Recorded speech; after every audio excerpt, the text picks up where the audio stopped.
অনেক অনেক দূরে শহর গ্রাম ছেড়ে একটা ঘন সবুজ জঙ্গল ছিল, যেখানে সকাল শুরু হতো পাখির ডাকে আর রাত নামতো ঝিঝি পোকার গানে। আর সেই জঙ্গলেই থাকতো এক শিয়াল। জঙ্গলের অন্যান্য পশু পাখিরা তাকে শিয়াল মামা বলে ডাকতো। শিয়াল মামা খুব বুদ্ধিমান ছিল, কিন্তু সেই বুদ্ধির সাথে আরেকটা জিনিস ছিল, সেটা হলো লোভ। আর এই লোভই একদিন পুরো জঙ্গলকে নাড়িয়ে দিয়েছিল।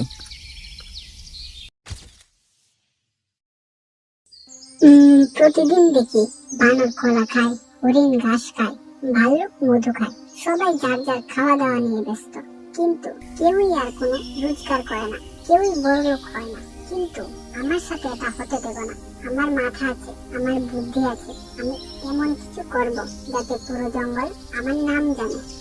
তারপর শিয়ালটি একটু চিন্তা করার পর একটা দারুণ বুদ্ধি তার মাথায় এলো এবং বলল, ভাবছি জঙ্গলে একটা দোকান করব, আর সেই দোকানে বিক্রি করব চপ, গরম গরম মচমচে চপ।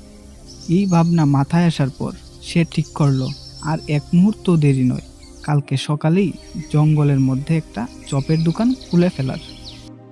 পরদিন ভোর হতেই জঙ্গলের মাঝখানে একটা ছোট দোকান দাঁড়িয়ে গেল, আর দোকানের উপরে বড় কাঠের বোর্ড, তাতে বড় লাল অক্ষরে লেখা শিয়াল মামার স্পেশাল চপ।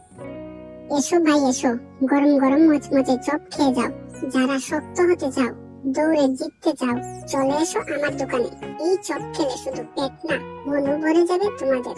পুরো জঙ্গলে এমন চপ আর কোথাও পাবে না। মামা মামা, আমি তো লাফাতে ভালোবাসি, কিন্তু তাড়াতাড়ি ক্লান্ত হয়ে যায়।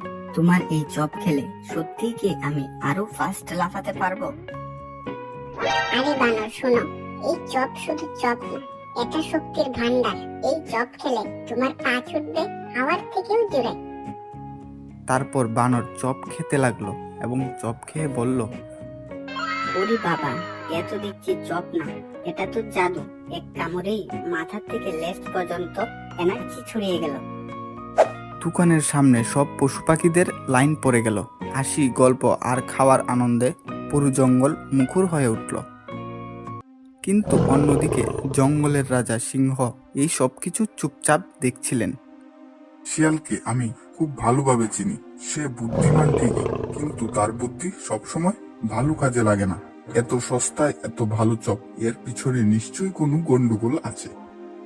ভাল্লুক, তুমি যাবে, ভালো করে দেখে আসবে এই দোকানে আসলে চলছেটা কি। তারপর ভাল্লুক শিয়ালের দোকানে গেল এবং বলল, শিয়াল মামা, তুমি বলছো এই চপ খুব ভালো, কিন্তু আমাকে সত্যি করে বলো তো, এই চপগুলো আসলে তুমি কি দিয়ে বানিয়ে বিক্রি করো? কেন দাদা, আমি তো পরিষ্কার সবজি দিয়ে, ভালো তেল দিয়ে এই চপগুলো বানিয়ে বিক্রি করি। আমি কি তোমাদের কখনো ঠকাতে পারি? ভাল্লুক এসে শিয়ালের কোনো চালাকি ধরতে পারল না। আসল সত্য তখনও লুকিয়েছিল। কিন্তু শিয়ালের দোকানের পাশে থাকতো এক চালাক ইঁদুর। ইঁদুর শিয়ালের সব কর্মকাণ্ড দেখে ফেলেছিল। আমি ছোট ঠিকই, কিন্তু চোখ আমার খুব তীক্ষ্ণ। নষ্ট ফল, শুকনো পাতা এইসব দিয়েই যে চপ বানিয়ে বিক্রি করছে এই শিয়াল, তা আমি মুখ বুজে সহ্য করতে পারি না। আমি বরং রাজামশাইয়ের কাছে যাই, রাজামশাইকে খবরটা গিয়ে জানাই। তারপর ইঁদুরটি রাজামশাইয়ের কাছে গেল এবং শিয়ালের সব কর্মকাণ্ড রাজামশাইকে খুলে বলল। আরে বলো কি তুমি? শিয়াল তাহলে আমাদের সবার বিশ্বাস ভেঙেছে। এই অপরাধের জন্য তো শিয়ালের শাস্তি পাওয়া দরকার। তারপর বনের রাজা সিংহ এবং ইঁদুর মিলে শিয়ালের দোকানে উপস্থিত হলো এবং তারপর সিংহ রাজা বলল, আমি শুনেছি তুমি নষ্ট ফল, শুকনো পাতা এইসব দিয়ে চপ বানিয়ে বিক্রি করো। এই অপরাধে তোমার শাস্তি পেতে হবে। না না রাজামশাই, এমনটি করবেন না। আমি আর এই ভুল কখনো করব না। আমি লোভে অন্ধ হয়ে গিয়েছিলাম। দয়া করে আমাকে আরেকটু সুযোগ দিন রাজামশাই। আমি এখন থেকে ভালো মানের জিনিস দিয়ে চপ বানিয়ে বিক্রি করব। তারপর রাজামশাই একটু চিন্তা করতে লাগলো এবং তারপর বলল, ঠিক আছে, আমি তোমাকে এই শেষবারের মতো সুযোগ দিলাম। মনে রেখো, এই ভুল যাতে দ্বিতীয়বার না হয়। তারপর থেকে শিয়াল ভালো মানের জিনিসপত্র দিয়ে চপ বানিয়ে বিক্রি করতে লাগলো এবং তার ব্যবসাও ভালোভাবে চলতে লাগলো।